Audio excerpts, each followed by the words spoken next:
ಇವತ್ತು ನಾನು ಬೆಲಿ ಫ್ಯಾಟ್, ಸೈಡ್ ಫ್ಯಾಟ್ ಹಾಗೆ ಥೈಸ್ ವರ್ಕೌಟ್ ನ ಮಾಡ್ಬೇಕಂತ ಇದ್ದೀನಿ. ಹಾಗೆ ನನಗೆ ನಿನ್ನೆ ರಾತ್ರಿಯಿಂದ ಸ್ವಲ್ಪ ನಂಗೆ ಯಾಕೋ ಈ ಬಲಗಡೆ ಕೈ ತುಂಬಾ ನೋವಾಗ್ತಾ ಇತ್ತು.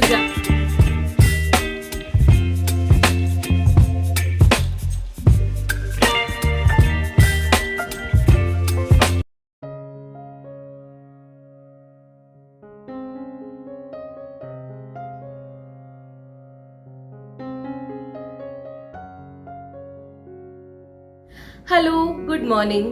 ಎಲ್ಲರೂ ಹೇಗಿದ್ದೀರಾ? ಎಲ್ಲರೂ ಚೆನ್ನಾಗಿದ್ದೀರಾ ಅನ್ಕೋತೀನಿ. ನಾನು ಕೂಡ ತುಂಬಾ ಚೆನ್ನಾಗಿದ್ದೀನಿ. ಹಾಗೆ ನಿಮ್ಮಲ್ಲಿ ಯಾರಾದ್ರೂ ಫಸ್ಟ್ ಟೈಮ್ ನನ್ನ ವಿಡಿಯೋ ನೋಡ್ತಿದ್ರೆ, ನನ್ನ ಹೆಸರು ಶ್ರುತಿ. ನಾನು ಕನ್ನಡದಲ್ಲಿ ವೇಟ್ ಲಾಸ್ ರಿಲೇಟೆಡ್ ವಿಡಿಯೋಸ್ ನ ಮಾಡ್ತಾ ಇದ್ದೀನಿ. ಇವಾಗ ನಾನು 30 ಡೇಸ್ ವೇಟ್ ಲಾಸ್ ಚಾಲೆಂಜ್ ನ ತಗೊಂಡಿದ್ದೀನಿ. ಇವತ್ತು ನನ್ನ day 27 of weight loss challenge. ಇವತ್ತು ಬೆಳಗ್ಗೆ ಎದ್ದ ತಕ್ಷಣ ನಾನು ಒಂದ್ ಗ್ಲಾಸ್ ನೀರ್ನ ಕೊಡದೆ. ಅದಾದ್ಮೇಲೆ ಡ್ರೈ ಫ್ರೂಟ್ಸ್ ನ ನೆನೆ ಇಟ್ಟಿದ್ದೆ. ನಾನು ಫಸ್ಟ್ ಮೀಲ್ ಅಲ್ಲಿ ನಾನು ಇವತ್ತು ಡ್ರೈ ಫ್ರೂಟ್ಸ್ ತಿಂದಿದ್ದೀನಿ. ಹಾಗೆ ನನಗೆ ನಿನ್ನೆ ರಾತ್ರಿಯಿಂದ ಸ್ವಲ್ಪ ನಂಗೆ ಯಾಕೋ ಈ ಬಲಗಡೆ ಕೈ ತುಂಬಾ ನೋವಾಗ್ತಾ ಇತ್ತು. ಜಾಸ್ತಿ ನನಗೆ ಈ ತರ ತುತ್ತು ಮಾಡಿ ಊಟ ಮಾಡಕ್ ಆಗ್ತಾ ಇಲ್ಲ, ಆ ತರ ಪೇನ್ ಆಗ್ತಾ ಇದೆ. ಸೊ ಹಾಗಾಗಿ ಸ್ವಲ್ಪ ಆಯಿಲ್ ಎಲ್ಲ ಹಚ್ಕೊಂಡು ರಾತ್ರಿ ಮಸಾಜ್ ಮಾಡ್ಕೊಂಡು ಹಾಗೆ ಒಂದು ಟ್ಯಾಬ್ಲೆಟ್ ತಗೊಂಡ್ ಮಲ್ಕೊಂಡಿದ್ದೆ.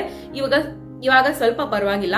ಸೊ ಹಾಗಾಗಿ ಇವತ್ತು ಬೆಳಗ್ಗೆ ನಾನು ಅಡುಗೆ ಮಾಡಲಿಲ್ಲ. ನನ್ನ ಹಸ್ಬೆಂಡ್ ಕೂಡ ಜಾಸ್ತಿ ಅದಕ್ಕೆ ಪ್ರೆಷರ್ ಕೊಡಬೇಡ, ರೆಸ್ಟ್ ತಗೋ ಅಂತ ಹೇಳಿದ್ರು. ಸೊ ಅದಕ್ಕೋಸ್ಕರ ಇವತ್ತು ಬ್ರೇಕ್ಫಾಸ್ಟ್ ಅಲ್ಲಿ ನಾನು ಸಿಂಪಲ್ ಆಗಿ ಓಟ್ಸ್ ಮಾಡ್ತಾ ಇದ್ದೀನಿ. ಓಟ್ಸ್ಗೆ ಜಾಸ್ತಿ ಏನು ಹೆಚ್ಚೋದು ಆ ತರ ಎಲ್ಲ ಏನ್ ಕೆಲಸ ಇರಲ್ಲ. ಸಿಂಪಲ್ ಆಗಿ ಓಟ್ಸ್ ನಾನು ರೆಡಿ ಮಾಡ್ಕೋತೀನಿ. ಇವಾಗ ಬ್ರೇಕ್ಫಾಸ್ಟ್ ಮಾಡಿ ಸ್ವಲ್ಪ ಕೈಗೆ ನಾನು ನೋವಿನ ಎಣ್ಣೆನ ಹಚ್ಕೊಂಡು ಸ್ವಲ್ಪ ಹೊತ್ತಾದ್ಮೇಲೆ ಬಿಸಿನೀರಲ್ಲಿ ಕೈ ಇಟ್ಕೊಂಡು ಸ್ವಲ್ಪ ಹೊತ್ತು ರಿಲ್ಯಾಕ್ಸ್ ಮಾಡ್ಬೇಕು ಅಂತ ಅನ್ಕೊಂಡಿದ್ದೀನಿ. ಸೊ ನೋಡೋಣ ಏನಾಗುತ್ತೆ ಅಂತ. ಸೊ ಇವಾಗ ಬೇಗ ನಾನು ಬ್ರೇಕ್ಫಾಸ್ಟ್ ಮಾಡ್ತೀನಿ. ಹಾಗೆ ನೀವಿನ್ನು ನನ್ನ ಚಾನಲ್ ನ ಸಬ್ಸ್ಕ್ರೈಬ್ ಮಾಡಿಲ್ಲ ಅಂದ್ರೆ ಪ್ಲೀಸ್ ಸಬ್ಸ್ಕ್ರೈಬ್ ಮಾಡಿ, ಮತ್ತೆ ಪಕ್ಕದಲ್ಲಿರೋ ಬೆಲ್ ಐಕಾನ್ ಮೇಲೆ ಕ್ಲಿಕ್ ಮಾಡಿದ್ರೆ ನಾನು ಹಾಕೋ ಪ್ರತಿ ವಿಡಿಯೋ ನೋಟಿಫಿಕೇಶನ್ ನಿಮ್ಗೆ ಬರ್ತಾ ಇರುತ್ತೆ. ಬ್ರೇಕ್ಫಾಸ್ಟ್ ಅಲ್ಲಿ ನಾನಿವತ್ತು ಓಟ್ಸ್ ಪುಡಿಂಗ್ ನ ತಿಂತಾ ಇದ್ದೀನಿ. ಹಾಗೆ ಬ್ರೇಕ್ಫಾಸ್ಟ್ ಆಗಿ 1 ಅವರ್ ಆದ್ಮೇಲೆ ನಾನು ಡಿಟಾಕ್ಸ್ ಡ್ರಿಂಕ್ ನ ಕುಡಿತಾ ಇದ್ದೀನಿ. ಇದು ನನ್ನ second water bottle for the day. ಮಧ್ಯಾಹ್ನದ ಊಟಕ್ಕೆ ನಾನು ಸಿಂಪಲ್ ಆಗಿ ಟೊಮ್ಯಾಟೊ ಬಾತ್ ನ ತಿಂತಾ ಇದ್ದೀನಿ. Hello, good evening. ಇವಾಗ ಟೈಮ್ ಬಂದು 5:30 ಆಗಿದೆ. ನಾನು ಇವಾಗ ಎಕ್ಸರ್ಸೈಸ್ ಮಾಡಕ್ಕೆ ಸ್ಟಾರ್ಟ್ ಮಾಡ್ತಾ ಇದ್ದೀನಿ. ಇವತ್ತು ನಾನು ಬೆಲಿ ಫ್ಯಾಟ್, ಸೈಡ್ ಫ್ಯಾಟ್ ಹಾಗೆ ಥೈಸ್ ವರ್ಕೌಟ್ ನ ಮಾಡ್ಬೇಕಂತ ಇದ್ದೀನಿ. ಹಾಗೆ ಇವತ್ತು ಬೆಳಗ್ಗೆಯಿಂದ ನಾನು 3 ವಾಟರ್ ಬಾಟಲ್ ಖಾಲಿ ಮಾಡಿದ್ದೀನಿ. ಇವಾಗ ಜಸ್ಟ್ ನಾನು 4th ವಾಟರ್ ಬಾಟಲ್ ಕೂಡ ನಾನು ಫಿಲ್ ಮಾಡ್ಕೊಂಡಿದ್ದೀನಿ. ಇದನ್ನ ನಾನು ರಾತ್ರಿ ಅಷ್ಟರಲ್ಲಿ ಖಾಲಿ ಮಾಡ್ತೀನಿ. ಸೊ ಬನ್ನಿ ಹಾಗಾದ್ರೆ ವಿತೌಟ್ ಎನಿ ಡಿಲೇ ಎಕ್ಸರ್ಸೈಸ್ ಮಾಡಕ್ಕೆ ಸ್ಟಾರ್ಟ್ ಮಾಡೋಣ.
ಇವತ್ತು ಟೋಟಲ್ ಆಗಿ ನಾನು ಅರೌಂಡ್ 45 ಮಿನಿಟ್ಸ್ವರೆಗೂ ವರ್ಕೌಟ್ ಮಾಡಿದ್ದೀನಿ. ಆರಾಮಾಗಿ ಇವತ್ತು ನಾನು ಫುಲ್ ಬಾಡಿ ವರ್ಕೌಟ್ ಮತ್ತು ಬೆಲ್ಲಿ ಫ್ಯಾಟ್ ವರ್ಕೌಟ್ನ ಮಾಡಿದ್ದೀನಿ.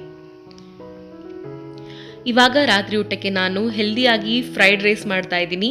ನಿಮಗೂ ಕೂಡ ಹೇಗೆ ಮಾಡ್ತಾ ಇದ್ದೀನಿ ಅಂತ ತೋರಿಸ್ತೀನಿ. ಮೊದಲಿಗೆ ನಾವು ಒಂದು ಪ್ಯಾನಲ್ಲಿ 1 ಕ್ಯೂಬ್ ಬೆಣ್ಣೆನ ಹಾಕಬೇಕು. ಬೆಣ್ಣೆನ ಚೆನ್ನಾಗಿ ಕರಗಿಸ್ಕೋಬೇಕು.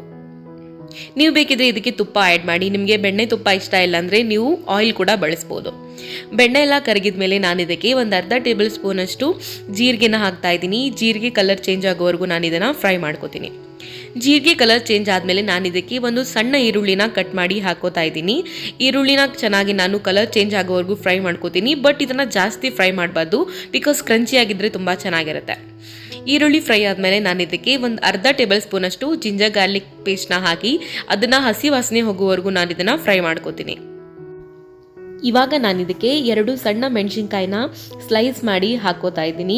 ಈ ಥರ ಹಾಕೋದ್ರಿಂದ ನಿಮಗೆ ಹೊರಗಡೆ ಅಂಗಡಿಲಿ ತಿನ್ನೋ ಥರನೇ ಫ್ರೈಡ್ ರೈಸ್ ಫೀಲ್ ಆಗುತ್ತೆ ಮತ್ತು ಟೇಸ್ಟ್ ಕೂಡ ತುಂಬ ಚೆನ್ನಾಗಿ ಅನಿಸುತ್ತೆ. ಮೆಣಸಿನ್ಕಾಯಿ ಎಲ್ಲ ಫ್ರೈ ಆದಮೇಲೆ ನಾನು ಇದಕ್ಕೆ 4 ಬೀನ್ಸ್ನ ಚಿಕ್ಕದಾಗಿ ಕಟ್ ಮಾಡಿ ಹಾಕ್ತಾ ಇದ್ದೀನಿ. ಬೀನ್ಸ್ ಹಾಕಿದರೆ ಕ್ರಂಚಿಯಾಗಿ ತುಂಬ ಚೆನ್ನಾಗಿರುತ್ತೆ. ಹಾಗೆ ಇದಕ್ಕೆ ನಾನು 1 ಆಲೂಗಡ್ಡೆ ಮತ್ತು 1 ಹಿಡಿಯಷ್ಟು ಬಟಾಣಿನ ಕುದಿಸ್ಕೊಂಬಿಟ್ಟು ಹಾಕ್ತಾ ಇದ್ದೀನಿ. ಎಲ್ಲನೂ ನಾವು ಚೆನ್ನಾಗಿ ಫ್ರೈ ಮಾಡ್ಕೋಬೇಕು. ಹಾಗೆ ನಾನು ಇದಕ್ಕೆ ಒಂದು ಸ್ವಲ್ಪ ಬಾಯ್ಲ್ಡ್ ಕಾರ್ನ್ ಕೂಡ ಹಾಕ್ತಾ ಇದ್ದೀನಿ. ಇದರಿಂದ ಟೇಸ್ಟ್ ಕೂಡ ಚೆನ್ನಾಗಿರುತ್ತೆ. ಹಾಗೆ ಫ್ರೈಡ್ ರೈಸ್ ಕಲರ್ ಕೂಡ ತುಂಬ ಚೆನ್ನಾಗಿ ಬರುತ್ತೆ. ನೀವು ಬೇಕಿದ್ರೆ ನಿಮ್ಗೆ ಇಷ್ಟ ಆಗಿರುವಂತಹ ಯಾವುದೇ ತರಕಾರಿಗಳನ್ನ ಕೂಡ ಇದಕ್ಕೆ ಆ್ಯಡ್ ಮಾಡ್ಕೋಬಹುದು. ಇವಾಗ ನಾನು ಇದಕ್ಕೆ ಸಿಂಪಲ್ ಆಗಿ 1/4 ಟೇಬಲ್ ಸ್ಪೂನಷ್ಟು ಪೆಪ್ಪರ್ ಪೌಡರ್ ಮತ್ತು 1/4 ಟೇಬಲ್ ಸ್ಪೂನಷ್ಟು ಜೀರಿಗೆ ಪೌಡರ್ನ ಹಾಕಿ ಫ್ರೈ ಮಾಡ್ಕೋತೀನಿ. ಜಾಸ್ತಿ ಮಸಾಲೆ ಎಲ್ಲ ನನಗೆ ಇಷ್ಟ ಆಗೋದಿಲ್ಲ. ಹಾಗೆ ಇದಕ್ಕೆ ರುಚಿಗೆ ತಕ್ಕಷ್ಟು ಉಪ್ಪನ್ನು ಹಾಕ್ಕೊಂಡು ಒಂದ್ಸರಿ ಚೆನ್ನಾಗಿ ಎಲ್ಲನೂ ಮಿಕ್ಸ್ ಮಾಡ್ಕೋಬೇಕು.